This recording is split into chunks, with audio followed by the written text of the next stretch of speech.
This lecture will be fully devoted to navigation controls, object selection, and transformation tools. There are a variety of ways to navigate the Unreal Editor viewports. Some can be done entirely using the mouse, with the keyboard, or with a variety of combinations between the two.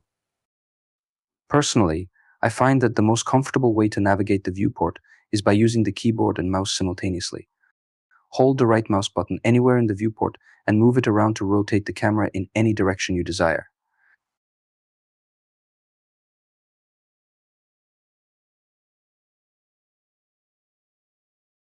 At the same time, while holding the right mouse button, you may want to move the camera by pressing the WASD buttons on your keyboard, just as you would navigate in a game. Try it out now.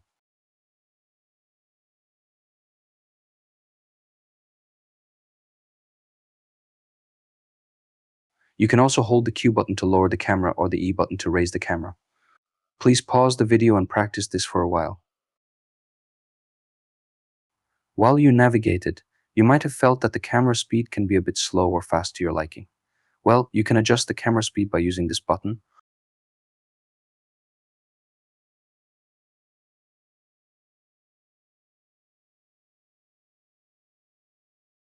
or you can use the scroll wheel.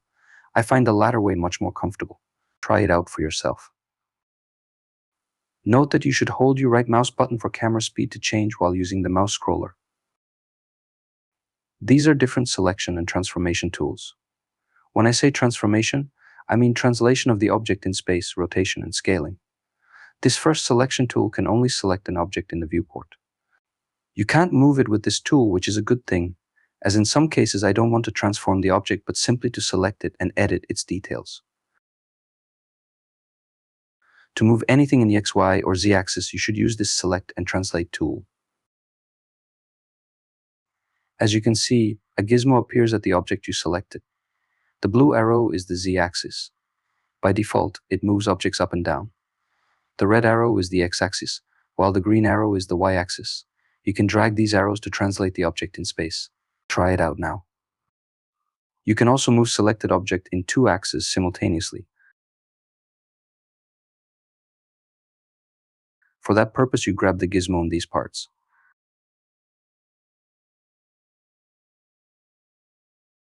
Sometimes you might want to move your object in increments.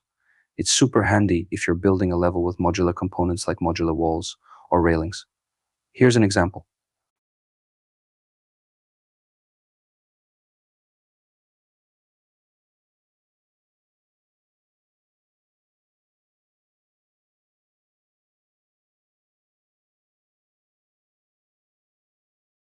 For instance, if incrementing is off, it will take you a while to adjust these assets so that they are perfectly aligned.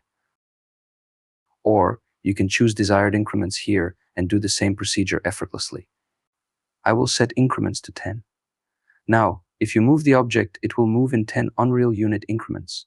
If you hold the Alt button on your keyboard while dragging the object, it will create an instant copy of it. This way you can quickly block out your level. The choice of using incrementing or not is totally up to you. In some cases this may benefit you, while in other cases it can interrupt your workflow. I find incrementing most useful when I work with modular assets. When I say modular, I mean the assets that are created in a way that they can align perfectly. Even in these cases, you should choose correct incrementation setting that suits the case you are currently working with.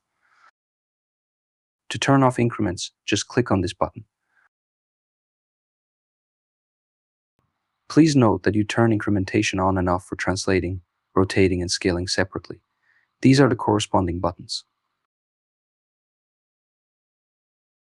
This is a Select and Rotate Objects tool. I will obviously use this tool to rotate objects. Rotation is also available in increments. Just set your desired angle and rotate the object. To turn rotation increments off, just click on this button.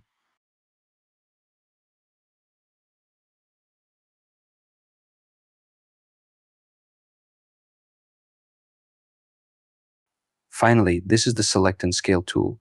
Scaling can also be done in increments with this button. You can set scaling increments here. Now, this button is very important. It adjusts selection tools in relation to the world or the object itself. For instance, if I rotate this object, the gizmo will remain the same, as this little wireframe globe sign indicates that selection tools operate in relation to the world. If we set this to local space, the gizmo will now operate in relation to the object. See? Now all the axes changed their relation to the object.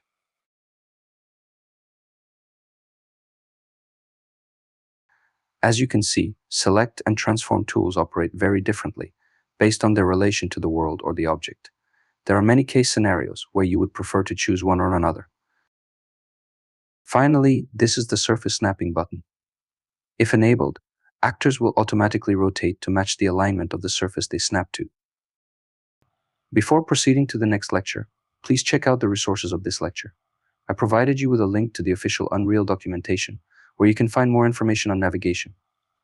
In this lecture, I showed you my preferred methods, but you might fancy some other methods which are stated in the documentation link. Start the next lecture only when you're comfortable with moving your viewport camera around, as well as with all available transform tools. Thanks for watching, and I'll see you in the next lecture.